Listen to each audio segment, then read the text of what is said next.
இயேசுவிலே பிரியமான சகோதர சகோதரிகளே, உங்கள் எல்லோருக்கும் ஆண்டவராகிய இயேசு கிறிஸ்துவின் பெயரால் காலை வணக்கங்கள் மற்றும் வாழ்த்துக்கள். நான் உங்கள் அகஸ்டின் வேதியர். இன்று மே மாதம் 9ஆம் தேதி 2024ஆம் ஆண்டு. ஆண்டவரின் மடியில் 5 நிமிடங்கள்.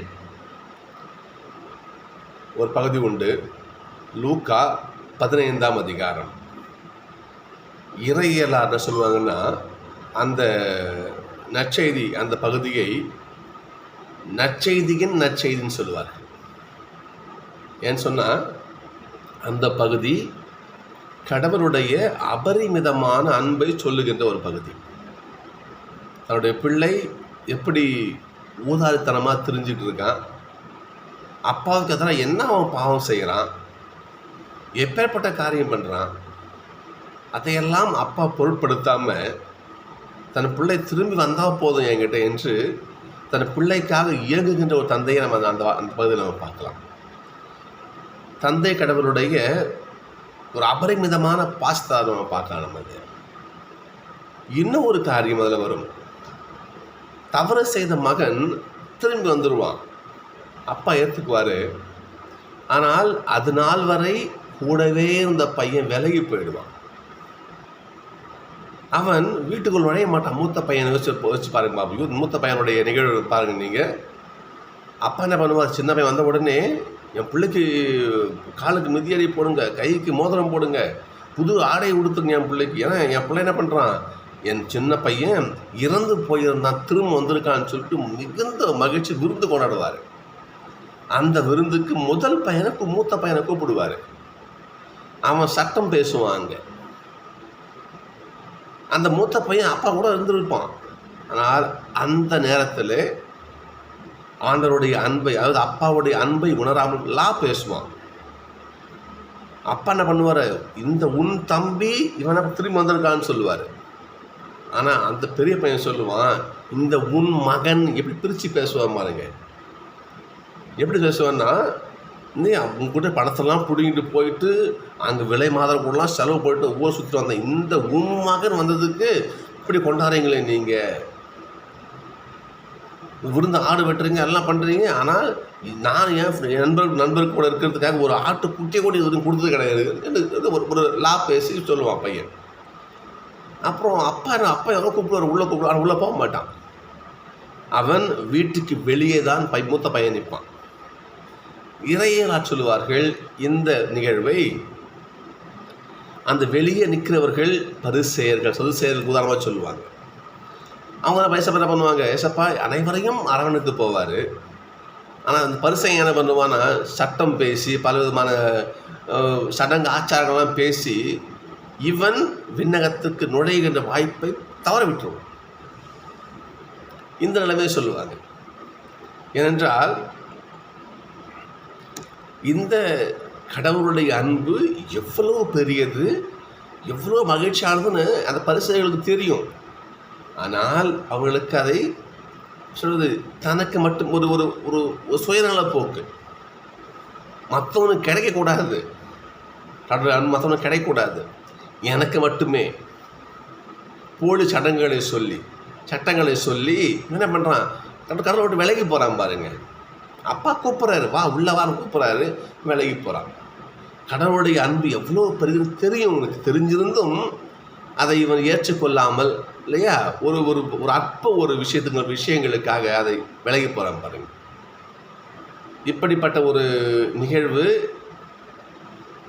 எப்படி நீங்கள் அதை புரிஞ்சுக்கணும். நீங்கள் இதை போல் நிகழ்வு தான் இங்கே வருது பாருங்கள். இன்றைக்கி என்ன பண்ணுறார், கொரிந்து நகருக்கு போயிட்டு பவுல் போதிக்கிறார். சிறப்பாக பாருங்கள், யூதர்கள்கிட்ட தான் அதுக்கு போதிக்கிறார் பாருங்க போயிட்டு.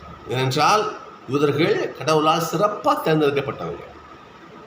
நட்சத்திரம் என்ன பண்ணுறார், பவுல் போயிட்டு யூதர்கள் போதிக்கிறார். யூத மக்களே இன்னும் வந்து பாருங்க பார்ப்போம், இயேசுவே மெஸ்ஸியா என்று யூதர்கிட்ட போய் பறைசாற்றி வந்தார் பவுல் அப்படின்னு. ஆனால் அவங்க என்ன பண்ணாங்க, அதனை எதிர்த்து படித்துரைத்த போது இயேசு மெஸ்ஸியா என்று பவுல் சான்று பகர்கிறார். அவங்க என்ன பண்ணுறாங்க, இந்த வார்த்தை எதிர்க்கிறாங்க, பவுலை படித்துரைக்கிறாங்க. கடவுளுடைய அன்பை உணர மறுக்கிறாங்க. யாரு? மூத்த பையன் மாதிரி. அவ பாருங்க பார்ப்போம், அந்த மூத்த பையனுக்கு கிடைக்கக்கூடிய அன்பு, பாசம், இல்லையா, ஆசீர்வாதம் எல்லாம் வேறு இடத்திற்கு மடைமாற்றம் ஆகிறது. இங்கே பாருங்க பார்ப்போம். உடனே பவுல் என்ன பண்ணுறாரு? தன்னுடைய மேல் ஒரு தூசியை தட்டி விட்டு போகிறார். தூசியை தட்டி விட்டு போகிறாரு. ஏனென்றால் நீ மனசு மாறலன்னா அதோடைய பழி பாவம் உனக்கு, எனக்கு கிடையாது. நான் என் வேலையை நான் ஒழுங்காக செய்கிறேன். நல்லா பாருங்க, பவுல் உழைத்து சாப்பிட்றாரு. ஆண்டோடைய உழைத்து பாருங்க பார்ப்போம். அக்கிலா பிரிஸ்கிலா அவங்க கூடை பின்ற தொழில் செய்கிறவங்க, அந்த தொழில் பவுலுக்கும் தெரியும். அங்கே மேலே பாருங்க பார்ப்போம், அந்த பகுதி தெரியும். பவுல் அவர்களிடம் தங்கி வேலை செய்து வந்தார். யாருடைய அனாயாசம் பவுல் வாங்கி சாப்பிடல. என்ன பண்ணுறாரு? உழைச்சி சாப்பிட்டுக்கிட்டு ஆண்டவரை அறிவிக்கிறார். இந்த ஒரு நிலையில் என்ன பண்ணுறாங்க? பவுலை பழித்துரைக்கிறாங்க. எதுக்கு? இயேசுவே மெசியான்னு பவுல் சொல்லிட்டாராம். அவரை இழித்துரைக்கிறார்கள். அவருக்கு ஒன்றும் கிடையாது. சொல்ல வார்த்தை பாருங்களேன். நீங்கள் என்ன பண்ணுறீங்க? பெரிய அழிவுக்கு காரணமாக போகிறீங்க. நீங்கள் சொல்ல வார்த்தைகள் பாருங்களேன். தன்னுடைய மேலுடைய இருந்த தூசியை உதறிவிட்டு உங்கள் அழிவுக்கு நீங்களே பொறுப்பு. ஏன்? கடவுளுடைய வார்த்தை எவ்வளோ ஒரு மதிப்பு மிக்கது. அவருடைய ஆசைப்படம் உங்கள்கிட்ட கொடுக்குறேன். நான் ஏசப்பாடு செய்தி கூட கொடுக்குறேன். நீ அதை வாங்க மறுக்கிற. வீண் ஜம்பாங்காட்டி, வீண் வெத்துன்னு சொல்லுவாங்க, சும்மா வீண் வாதம் பண்ணி அதை ஆண்டவரை கடவுளை மெசேஜ் ஏற்றுக்கிற தயங்குறீங்க. இதனுடைய பலனை நீ தான் அனுபவிக்கணும். என் வேலை நான் ஒழுங்காக செய்கிறேன். அது நீ என்ன பண்ணணும்? அதை ஏற்றுக்க அனுபவிக்கணும். அதை நீ ஏற்றுக்கலன்னா அதனுடைய பலன் உனக்கு தான், எனக்கு கிடையாது. தூசு தட்டி விட்டு நம்ம அவரை பண்ணுறாங்க. புறவினத்தார்கள் செல்கிறார். ஆண்டோடைய செய்தி முதலில் யாருக்கு அறிவிக்கணும்? அவருடைய ஆசை. இஸ்ரேல் மக்கள் ஏசப்பாவால், யாவே ஆண்டவரால் மிக தனித்துவமாக தேர்ந்தெடுக்கப்பட்ட மக்கள் நம்ம. அவங்க அந்த காலத்தில் எவ்வளோ மக்கள் கூட்டம் வந்துச்சு. பெலிஸ்தியர்கள், கனானியர்கள், பாபிலோனியர்கள், பாரசீகர்கள், எவ்வளோ பேர் இருந்தாங்க. எல்லா மக்களிடத்திலும் இந்த இஸ்ரேல் மக்களை யாவே ஆண்டவர் சிறப்பாக தெரிந்து கொண்டார். ஒரு அம்மா இயேசு வந்து கேட்பாங்க பாருங்களேன். இயேசுவே, எங்களுக்கு என் பொண்ணு வந்து பேய் பிடிச்சி கிடக்கிறா, கொஞ்சம் குணமாக்குங்கன்னு கூப்பிடுவாங்க. ஆனால் ஏசப்பா சொல்லுவார், அம்மா நாய் இந்த பிள்ளைகளுக்கு உரிய சாப்பாடு எடுத்து நாய்க்கு போடலாமா அப்படின்னு கேட்பார். அந்த பிள்ளைகள் யார்? இஸ்ரேல் மக்கள், இல்லையா? ஏசு அது ஒரு பழமொழி. இது பிள்ளைகளுக்கு உரிய சாப்பாடு எடுத்து நாய்களுக்கு போடலாமா? ஏன் ஐயா வார்த்தை சொல்கிறாருன்னா, இஸ்ரேல் மக்கள் தான் யாவையானுடைய பிள்ளைங்க, சிறப்பாக அவங்களுக்கு தான் ஏசப்பா வந்தார். அவங்க என்ன பண்ணுறாங்க? விலகி போகிறாங்க. அது இந்த அம்மா சொல்லுவாங்க பாருங்க, ஐயா நீங்கள் சொல்கிறது சரிதாங்க ஐயா, பிள்ளைங்க சாப்பிடும்போது மேஷிலேருந்து ஒன்று ரெண்டு சிந்தும் இல்லையா, அப்படி அந்த எச்சில நாங்கள் நாய்கள் சாப்பிட்லாமே அப்படின்னு நினச்சிக்கோங்க என்று விசுவாசத்தை வெளிப்படுத்துவாங்க. அந்த புறவினப்பன்னு சொல்லுவாங்க. சொல்லுவார், அம்மா உன் விசுவாசம் பெரிதும்மா, நீ போ, உன் போல குணமாக இருப்பா என்று சொல்லுவார். அந்த பெண்ணுடைய மகள் குணமாக இருப்பாள். ஏன் சொல்கிறேன்னா, இஸ்ரேல் மக்களுக்காக கொண்டு வரப்பட்ட அந்த மீட்பு என்கிற பொக்கிஷம் புறவின மக்களுக்கு இஸ்ரேல் மக்கள் ஏற்றுக்கொள்ளாத காரணத்தால் மடை மாற்றம் செய்யப்படுகிறது. பவுல் போறார் பாருங்க இங்கே, உங்கள் அழிவுக்கு நீங்களே பொறுப்பு, நான் அல்ல என்று சொல்லி இனிமேல் நான் புறவினத்தாரிடம் செல்கிறேன். அவரை பண்ண வேற மக்கள்கிட்ட போகிறார். அப்படி போய் என்ன பண்ணுறாரு? கொரிந்து மக்களுக்கெல்லாம் ஆண்டவர் அறிவிக்கிறார். கொரிந்து மக்களுள் பலர் பாருங்க போதில் இயேசுவை நம்பி, இயேசு மீது நம்பிக்கை கொண்டு திருமுழுக்கு பெற்றான்னு வாசகம் சொல்லுது. ஏன் சொல்கிறேன்னா, நட்சத்திரத்தை அறிவிக்கின்ற பொழுது அவர்கள் செய்கிற தவறுக்கு நாங்கள் பொறுப்பாக முடியாது. நட்சத்திரத்தை அறிவிக்கிறவங்க பொறுப்பாக முடியாது. நாங்கள் கடவுளை அறிவிக்கிறோம், கடவுளை கொடுக்குறோம். அது எவ்வளோ பெரிய மதிப்புன்னு தெரியுதில்ல உங்களுக்கு, அதை நீ பெற்றுக்கொள்ளணும். நீ அதை வாங்கி வச்சுக்கணும். புரியுதுங்களா? ஒருத்தன் என்ன பண்ணுறான்? மண்ணை தோன்றான், புதையல் இருக்குது. அவன் என்ன பண்ணுறான்னா, அவன் அந்த மண்ணை மூடி வச்சுட்டு வீட்டுக்கு போய் தனக்குள்ளே எல்லா சொத்தையும் விற்றுட்டு வந்து அந்த நிலத்தை வாங்கிக்கிறான். ஏன்னா அதுக்குள்ளே புதையல் இருக்குது, மதிப்பு. அவன் மதிப்பு மிக்கிறது அந்த மண், நிலம். அப்படிப்பட்டது ஆண்டோடைய வார்த்தை, அப்படிப்பட்டது ஆண்டோடைய மீட்பு. அப்போ நீ என்ன பண்ணாத, நீ பெற்றுக்கொள்ளன்னா இவங்களுக்கு ஒன்றும் நஷ்டம் கிடையாது.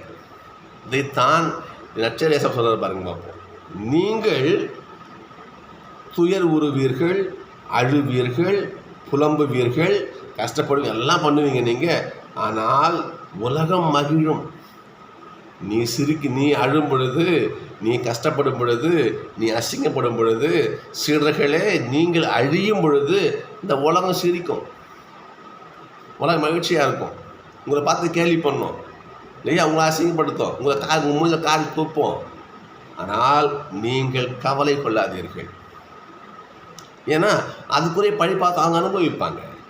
சீடர்களை கவலைப்படாதீங்க நீங்கள். ஏன்னா கடவுள் வழியில் வாழறவன் நல்லதை சொல்லுவான், கேட்டால் நல்லது உனக்கு, இல்லைன்னா எனக்கு நஷ்டம் கிடையாது. ஆனால் சொல்கிற பாருங்க பார்ப்போம். என்ன பண்ணுங்க, நீங்கள் உலகம் மகிழும், கவலைப்படுது, ஆனால் உங்கள் துக்கம் சந்தோஷமாய் மாறும். ஏன்னா நல்லதை சொல்கிற அவன் கேட்கல, அதை பற்றி நீ கவலையே படாது. நீ அசிங்கப்படுத்துறான்னா இருக்கட்டும், இந்த அசிங்கம் மகிழ்ச்சியாக நான் மாற்றுவேன் என்று ஏசப்பாங்க வாக்கு கொடுக்கிறார். உங்கள் துக்கம் சந்தோஷமாய் மாறும். ஒரு சின்ன கதை ஞாபகத்துக்கு சொல்லி நிறைவே செய்கிறேன் பாருங்கள். ஒரு இது ஒரு ஃபேஸ்புக்கில் பார்த்தோன்னு நினைக்கிறேன் அந்த நிகழ்வு, ஒரு கதையை. ஒரு பிச்சைக்காரன் என்ன பண்ணுறான், அவன் ரோட்டில் போயிட்டு இருக்கான். அவனுக்கு பெரிய ஒரு மாதிரி ஒரு கண்ணாடி கல் கிடைக்குது, ரோட்டு கிடக்குது. அதை பார்க்குறான், நான் தெரில, அவனுக்கு பார்த்தா அவனுக்கு வெள்ளையா ஒரு மாதிரி கிடக்குது, நான் தெரில. அது என்ன பண்ணுறான், ஒரு ஒரு பாலித்தீன் கவரில் போட்டு அவன் கூட ஒரு நாய் சுற்றிட்டு இருக்கும், அந்த நாய் கழுத்தில் கட்டி விட்டுறான். அவன் நாயை கூட்டு ஒரு பிச்சை சுற்றுவான் மாட்டுன்னு. இதை என்ன பண்ணுறான், ஒரு நாள் ஒரு ஆள் பார்த்துடுறான். அவன் ஒரு நகை கடைக்காரன். அவன் அந்த நாயை பார்க்க, நாய் கழுத்தில் எதுவும் வெள்ளையாக பல தொங்குது, கண்ணாடிக்கு முன்னாடி தொங்குது. ஒரு நாள் என்ன பண்ணுறான், பிச்சைக்காரன் தூங்கும்போது அந்த நாயை கழுத்தில் கல்லை பார்க்குறான். அது வைரக்கல், அது பல லட்சம் பெருமானம் உள்ள வைரக்கல். இவன் என்ன பண்ணுறான், போயிட்டு எப்படியாவது இந்த பிச்சைக்காரன் ஏமாற்றி நம்ம அதை வாங்கிடணும் அப்படின்னு சொல்லிட்டு என்ன பண்ணுறான், நிறைய பிச்சைக்காரன் போயிட்டு, ஏப்பா என்ன அந்த கல் நாய் கழுத்தில் கட்டி வச்சுருக்க, அது தெரியல ரோட்டில் கறந்தது, நாய் கழுத்தில் கட்டி வச்சுக்கிறேன் அப்படின்னு சொல்கிறான். சரி, நான் கொஞ்சம் காசு கொடுக்குறேன், நீ எனக்கு அதை கொடுத்துட்றியா? கொடுக்குறேன், எடுத்துக்கோ. எவ்வளோ காசு கொடுப்பீங்க? எப்படியோ ஏமாற்றி என்ன பண்ணலாம், இதை வாங்கிக்கலாம். சரி, என்ன பண்ணுறான், ஒரு 1000 ரூபா கொடுக்குறேன், கொடுத்துட்றியா அப்படின்றான். 1000 ரூபாயா? சரி கொடு அப்படின்றான். இன்னும் என்னது இவ்வளோ ஈஸியாக ஒத்துக்கிட்டான். சரி, இன்னும் இவனை ஏமாற்றுவோம். சொல்ல பண்ணுறான், எப்போ 1000லாம் போகாது, 500 ரூபா கொடுத்துட்றியா அப்படின்றான். கொடுக்க மாட்டேன் போ அப்படின்னு அவன் பிச்சைக்காரன் போயிடுறான். கொஞ்சம் தூரம் போகிறான், இன்னொரு நகை வியாபாரி வரான். அங்கே வந்து, எப்பா பிச்சைக்காரன் அந்த கல் என்னப்பா இது, 1007 ஹோட்டலில் கடந்துங்க, நாய் கழுத்தில் கட்டி வச்சுக்கிறேன், என்ன வேணும் உங்களுக்கு? நான் உங்களுக்கு 5000 கொடுக்குறேன், அதை நீ கொடுத்துட்றியா அப்படின்றான். கொடுக்குறேன் அப்படி அந்த கல்லை போயிட்டு அவன்கிட்ட கொடுத்துட்றான். 5000 ரூபாய் பிச்சைக்காரன் வாங்கிட்டு போகிறான். இதை தூரமாக பார்த்து அந்த முதல் வியாபாரிகள் ஓடி வரான்.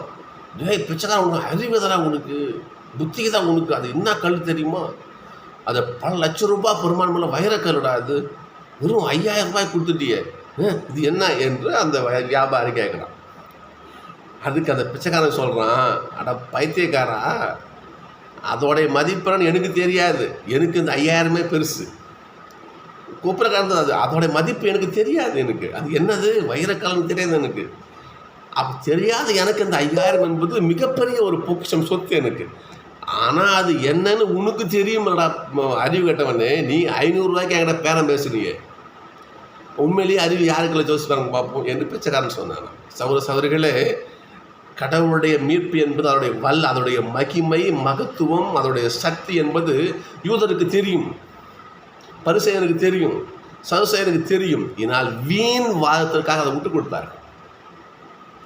சட்டம் பேசி, சலார் பேசி, இயேசுவை குறை சொல்லி ஓய்வு நாளாக குணப்படுத்துகிற, அவன் வீட்டுக்கு ஏன் போகிறேன், இவன் வீட்டுக்கு ஏன் போகிறேன், பாய் வீட்டில் போய் சாப்பிட்றேன், ஏன் சக்கை வீட்டுக்கு போகிறாரு, ஏன் கை கழுவாமல் சாப்பிட்றாரு, ஏன் தட்டு கழுவாமல் சாப்பிட்றாரு, ஏன் ஓய்வு நாள் கதிரி, இந்த விஷயங்களை சொல்லி ஆண்டோடைய மகத்துவமான விஷயத்தை அவர்கள் உதறி தள்ளுகிறார்கள்.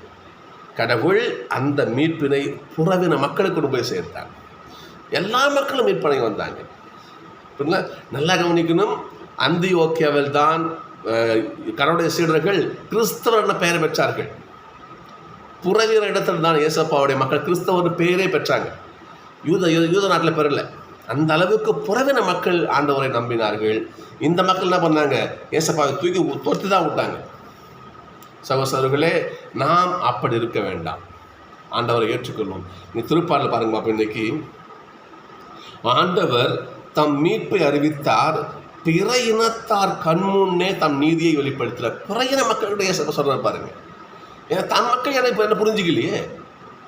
நான் உங்ககிட்ட வரேன், நீ என்னை ஏற்றுக்கல, நான் என்ன பண்ணுவேன்? நான் என்னை ஏற்ற இடத்துல நான் போகிறேன். இன்னும் சொல்ல பாருங்க. அப்போ உலகெங்கும் உள்ள அனைவரும் கடவுள் அருளிய நீதியை என்ன பண்ண விடுதலையை கண்டனர். கடவுள் பண்ணாரு, இஸ்ரேல் மக்களுக்கான வச்சிருந்த அந்த மீட்பை இந்த உலகம் முழுமைக்கும் ஆண்டவர் கொடுத்தார். சகோதரர்களே, நாம் அந்த பரிசேயரை போல இல்லாமல், சதுசேயரை போல இல்லாமல், பவுலை வெறுத்து ஒதுக்கிய அந்த மக்களை போல் நாம் இல்லாமல், நாம் ஆண்டவருடைய மீட்பு என்னும் அந்த வைரத்தை, அந்த மதிப்புள்ள சொத்தை பெற்று மகிழ்ந்தால் நமக்கும் மகிழ்ச்சி, ஆண்டவருக்கும் மகிழ்ச்சி. எனவே நாம் அந்த மூத்த மகனைப் போல, இந்த பரிசேயரை போல, சதுசேயரை போல, இல்லையா, பொருந்தில் வாழ்ந்த யூத மக்களைப் போல ஆண்டவரை வெறுத்து ஒதுக்காமல் ஆண்டவரை நம்பி வாழ்ந்தால் நாம் தான் உண்மையான ஆண்டவருடைய பிள்ளைகள், சீடர்கள். நன்றி. நாளை சந்திப்போம்.